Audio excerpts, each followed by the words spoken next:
नमस्कार, मी प्रीती. आवाज इंडिया मराठीमध्ये आपल्या सर्वांचं स्वागत आहे. तर नजर टाकूया आजच्या टॉप 20 न्यूजवर. पिंपरी चिंचवड महापालिकेच्या पार्श्वभूमीवर राष्ट्रवादी काँग्रेस, शरद पवार गट आणि अजित पवार गटाच्या प्रतिनिधींमध्ये सुमारे 1 तास गुप्त बैठक पार पडली. शरद पवार गटाकडून खासदार अमोल कोल्हे आणि आमदार रोहित पवार तर अजित गटाकडून अजित गव्हाणे उपस्थित होते. बैठकीत जागा वाटपावर चर्चा झाली आणि महाविकास आघाडीतील इतर घटक पक्षांना सामील करायचं की नाही यावरही विचारविमर्श झाला. बैठकीनंतर अमोल कोल्हे आणि रोहित पवार यांनी नो कमेंट्स असं म्हटलंय. राज्यातील महानगरपालिकांच्या निवडणुकांसाठी बैठका, चर्चा आणि जागा वाटप वेगाने सुरू आहे. पुण्यात भाजपची पहिली यादी मुख्यमंत्र्यांच्या मंजुरीसह तयार झाल्याची माहिती मिळाली आहे. ही यादी आज जाहीर होण्याची शक्यता आहे. काल रात्री उशिरा पुणे महापालिकेच्या निवडणुकांसाठी भाजपची यादी अंतिम करण्यात आली. दुसरीकडे उर्वरित जागांवर युती करून लढण्याची तयारी करणाऱ्या भाजप आणि शिवसेना शिंदे गट यांच्या जागांचा तिढा सुटण्याची प्रक्रिया सुरू आहे. पुणे महानगरपालिकेच्या निवडणुकीत भाजप आणि शिंदे गटातील शिवसेना यांच्यात जागा वाटपाचा तिढा वाढलाय. शिवसेनेने 35 जागांची मागणी केली होती, पण भाजपने सुरुवातीला फक्त 12 जागा ऑफर केल्या, नंतर 15 पर्यंत वाढवल्या. शिवसेना 20 आणि 25 जागांवर ठाम असून सन्मानजनक वाटप न झाल्यास भाजपची साथ सोडण्याचा इशारा नीलम गोरे यांनी दिला आहे. याचा अंतिम निर्णय उपमुख्यमंत्री एकनाथ शिंदे घेणार आहेत. मुंबई महापालिका निवडणुकीच्या पार्श्वभूमीवर राष्ट्रवादी काँग्रेसची युतीची चर्चा जोर धरू लागली आहे. शरद पवार गटाने शिवसेना, उद्धव ठाकरे गट आणि काँग्रेस असे दोन्ही पर्याय खुले ठेवलेत. काँग्रेसने मुंबईत ठाकरे गटाबरोबर युती न करण्याचा निर्णय घेतल्याने चर्चांना वेग आलाय. आज राष्ट्रवादी आघाडीबाबत अंतिम चर्चा करणार आहे. जयंत पाटील उद्धव ठाकरेंसोबत मातोश्रीवर भेटणार, तर शशिकांत शिंदे काँग्रेस नेत्यांशी चर्चा करणार आहेत. मुख्यमंत्री देवेंद्र फडणवीस यांनी मुंबई महापालिका निवडणूक महायुती म्हणून लढवण्याचा निर्णय जाहीर केलाय. त्यांनी स्पष्ट केलं की 227 जागांवर महायुतीचे उमेदवार लढणार आहेत. या पार्श्वभूमीवर वर्षा बंगल्यावर बैठक घेण्यात आली असून मुंबईतील 6 विभागांचा आढावा घेतला जाणार आहे. आजच्या बैठकीत भाजप उमेदवारांच्या नावावर शिक्कामोर्तब होण्याची शक्यता आहे. मुंबई महापालिकेत काँग्रेस आणि वंचित बहुजन आघाडीतील जागा वाटपाची चर्चा अजून अडथळ्यात आहे. वंचितने 43 जागांची मागणी केली आहे, तर काँग्रेस फक्त 7 जागांवरच वाटाघाटीस तयार आहे. काँग्रेसने महापालिका निवडणूक स्वबळावर लढण्याची तयारी जाहीर केली आहे. अद्याप या आघाडीबाबत अंतिम निर्णय झालेला नाहीये. कल्याण डोंबिवली महानगरपालिकेच्या निवडणुकीत भाजप आणि शिंदे गटाची शिवसेना युतीसाठी वाटाघाटी करत आहे. भाजपने 83 पेक्षा कमी जागा स्वीकारणार नाही असं म्हटलंय, तर महापौर पद फक्त भाजपकडे असावं अशी ठाम मागणी भाजपने केली आहे. उपमहापौर पद शिंदे गटाला देण्याची त्यांनी तयारी दर्शवली आहे.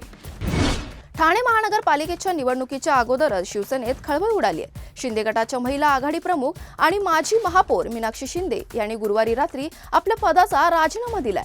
त्यांचे समर्थक विक्रांत वायचळ यांनी शिवसेनेतून हकालपट्टी झाल्यामुळे हा निर्णय घेतल्याचं सांगितलं जात आहे. यानंतर मीनाक्षी शिंदे काल ठाण्यातील शिवसेना शाखेत पोहोचल्या, जिथे मोठ्या संख्येने महिला शिवसैनिकांनी त्यांना पाठिंबा दर्शवला.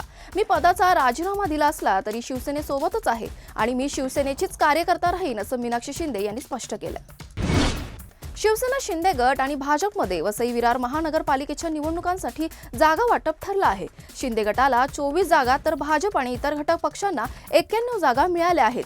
यामध्ये आगरी सेना, RPI आणि अजित पवारांची राष्ट्रवादी काँग्रेस यांचाही समावेश आहे. नालासोपारातील भाजप कार्यालयात झालेल्या बैठकीत हा निर्णय घेण्यात आला. राज्यातील महापालिका निवडणुकांसाठी उमेदवारी अर्ज भरण्याची प्रक्रिया सुरू झाली आहे. निवडणूक आयोगाने उमेदवारांसाठी एक महत्त्वाचा निर्णय जाहीर केलाय. आता अर्जासोबत गुन्हेगारी पार्श्वभूमी, मालमत्ता आणि इतर वैयक्तिक तपशिलांची शपथपत्रे किंवा घोषणापत्रे मराठी किंवा इंग्रजी कोणत्याही भाषेत सादर करता येतील. यामुळे भाषेच्या तांत्रिक अडचणींमुळे होणारी धावपळ कमी होईल आणि निवडणूक प्रक्रिया अधिक सुलभ होणार आहे. भाजप नेते आणि सोलापूरचे पालकमंत्री जयकुमार गोरे यांनी नुकत्याच पार पडलेल्या नगरपालिका निवडणुकीनंतर राष्ट्रवादी काँग्रेसचे रामराजे निंबाळकर यांच्यावर टीका केली आहे. गोरे म्हणाले की घाटावरचा सारखा खाली येतोय, त्याची लायकी काय. त्यांनी रामराजे यांना शकुनी मामा म्हणून संबोधत विकास कामे रोखणारा, दुष्काळ दूर न होण्याचा प्रयत्न करणारा नेता असल्याचा आरोप केला आहे. चंद्रपूर महापालिका निवडणुकांसाठी भाजपच्या विदर्भ विभागीय कार्यालयात झालेल्या बैठकीत सुधीर मुनगंटीवार आणि किशोर जोरगेवार यांच्यात जोरदार शाब्दिक चकमक झाली. या बैठकीत दोघांनीही महापालिकेतील विविध प्रभागांसाठी आपापले उमेदवार सुचवले. बैठकीत निर्णय घेण्यात आला की पुढील 2 दिवसात दोघांनी सुचवलेल्या नावांवर सर्वेक्षण केलं जाईल. त्यानंतर 28 डिसेंबरला निवडणूक निरीक्षक आणि प्रभारी यांच्या मार्गदर्शनाखाली अंतिम उमेदवारांची यादी निश्चित केली जाईल. कोल्हापूर जिल्ह्यातील हुपरी गावात राज्य उत्पादन शुल्क विभागाने मोठी कारवाई करत बनावट दारूची रॅकेट उघडकीस आणले. कारवाईत तब्बल 25.45 लाख रुपयांचा मुद्देमाल जप्त करण्यात आला असून 4 आरोपींवर गुन्हा दाखल करण्यात आला. राज्य उत्पादन शुल्क विभागाने स्पष्ट केलंय की अवैध दारू उत्पादन, साठवणूक आणि विक्री विरोधात अशीच कडक कारवाई पुढेही सुरूच राहणार आहे. मकर संक्रांतीच्या पार्श्वभूमीवर उडणाऱ्या पतंगांसाठी नायलॉन मांजामुळे होणाऱ्या अपघातानंतर नियंत्रण ठेवण्यासाठी नागपूर उच्च न्यायालयाने कडक निर्णय घेतलाय. नागरिकांच्या सूचनांनंतर न्यायालयाने नायलॉन मांजाचा वापर करणाऱ्या मुलांच्या पालकांना आणि विक्रेत्यांना मोठ्या आर्थिक शिक्षेची धास्ती दिली आहे. एका जनहित याचिकेवर न्यायालयाने 2021 पासून नायलॉन मांजावर अनेक आदेश दिले होते. मात्र उल्लंघन अजूनही सुरू असल्याने आता काटेकोर कारवाईची तयारी आहे. गृह विभागाने सर्व जिल्हाधिकारी कार्यालयांना आवश्यक सूचना पाठवल्या आहेत. भारतीय सेनेने जवानांसाठी सोशल मीडिया धोरणात बदल केलाय. आता जवानांना इंस्टाग्रामवर खाते उघडण्याची परवानगी आहे, पण फक्त माहिती मिळवण्यासाठी पोस्ट, कमेंट, लाईक किंवा रिपोस्ट करण्याची मनाई आहे. यूट्यूब आणि एक्स वापर देखील फक्त ज्ञान आणि माहिती मिळवण्यासाठीच वापर करता येणार आहे. धोरणामागचा मुख्य उद्देश संवेदनशील माहितीची गळती टाळणे आणि डिजिटल युगात जवानांना अपडेट ठेवणे हा आहे. केंद्र सरकारने 8व्या वेतन आयोग स्थापनेस मंजुरी दिली आहे. अहवाल 18 महिन्यांमध्ये सादर होईल. त्यामुळे 1 जानेवारी 2026 पासून तात्काळ अंमलबजावणी होण्याची शक्यता कमी आहे. अहवाल स्वीकारल्यास कर्मचारी आणि पेन्शनधारकांना थकबाकी मिळू शकते.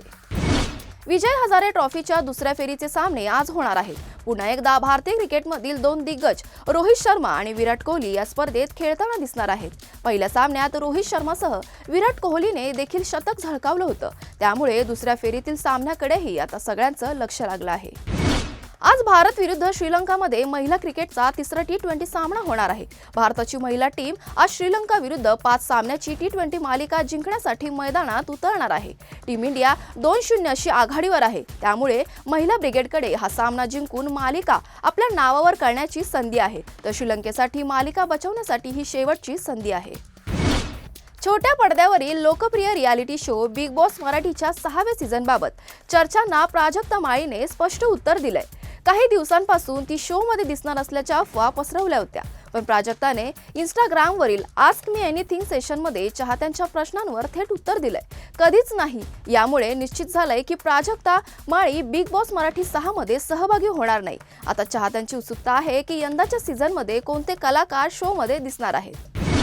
बॉलिवूडचा सुपरस्टार अक्षय कुमारने ख्रिसमसच्या दिवशी वेलकम टू द जंगल चित्रपटाचा फर्स्ट लुक आणि टीम सोबतचा व्हिडिओ सोशल मीडियावर शेअर केला आहे. या चित्रपटात अक्षयची दुहेरी भूमिका आहे.